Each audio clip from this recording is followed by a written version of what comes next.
What's up, YouTube gearheads and motorcycle enthusiasts? Today I'm presenting my review of the KTM 390 Adventure motorcycle. Mine is a 2022 model that I picked up a few weeks ago, and in the last 500 miles I'm happy to report that I've enjoyed riding this KTM more than most any motorcycle I've had in the last 10 years. Before we get into the riding impression portion of the review, I wanted to pop the basic specs up on the screen. I'm not going to read through these, but feel free to pause the video and take a look. So now that we have the specifications out of the way, let's talk about the KTM 390's engine. The engine is the heart of any motorcycle, and the little thumper in the KTM is not your daddy's thumper. Peak power and torque are made way up the rev range, around 9,000 RPM. As much of a sucker as I am for a giant torquey engine, I really love the high revving, smooth nature of the KTM's engine. This engine allows the rider to place the right amount of power at the right moment in a corner. This is something that I feel most riders don't even pay attention to. But the KTM begs you to develop this skill. I need to mention that the KTM's engine is very vibey. KTM has done a lot to smooth the little thumper out, but at the end of the day, it is a thumper. You're gonna feel the vibes. But don't get the wrong impression about the KTM's engine. Overall, it's really nice, it feels very alive, and it's a lot less vibey than, say, a Honda CRF. So Mark, you may ask, how do you feel about the transmission of the KTM 390? I would say the transmission is as slick as greased butter. It is really nice, y'all.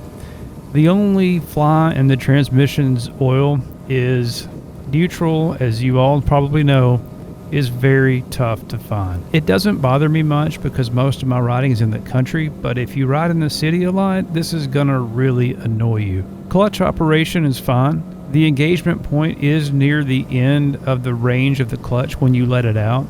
It doesn't bother me, but if you were to swap between this bike and a motorcycle that had a clutch engagement point at the beginning of the lever's range, it might cause you some trouble. The KTM 390 has about 8 inches of ground clearance. This is actually a little less than the BMW 310 GS and the KLR 650.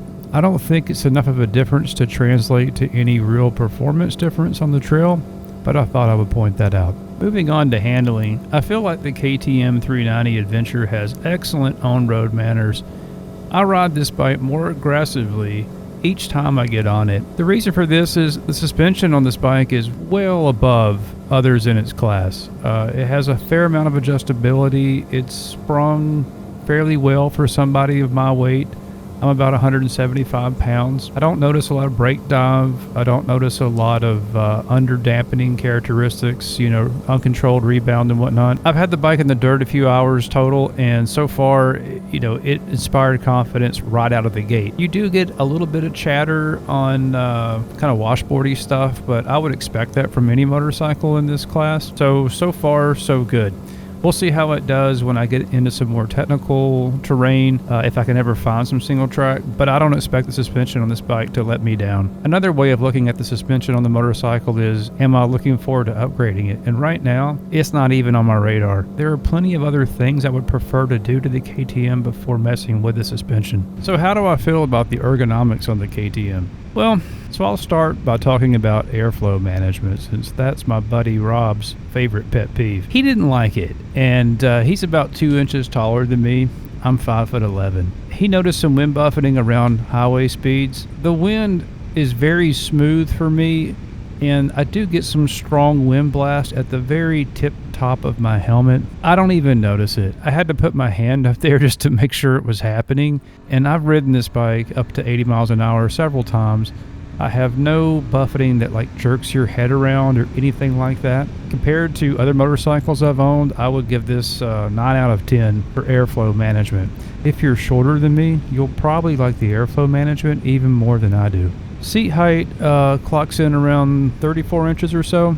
I'll put the exact number in the video. I can flat foot the motorcycle without any problems whatsoever, and I have a 32-inch inseam. The handlebar reach and spread is perfect for me on-road and off-road when sitting down. So all of that is good, and the seat comfort for me is really good. The only glitch here is that standing up on the KTM, as you may have heard, is a little awkward.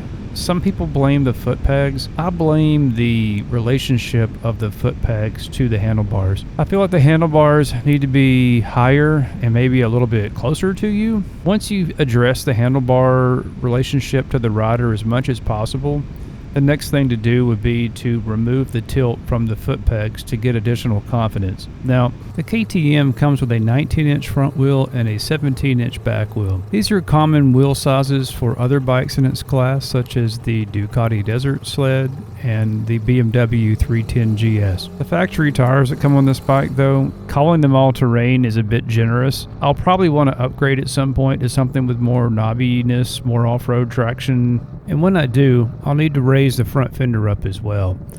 From the factory, the front fender on the KTM is really close to the front tire, and I'm afraid if you swap out for knobbies, you'll get some mud and whatnot binding between the tire and the fender.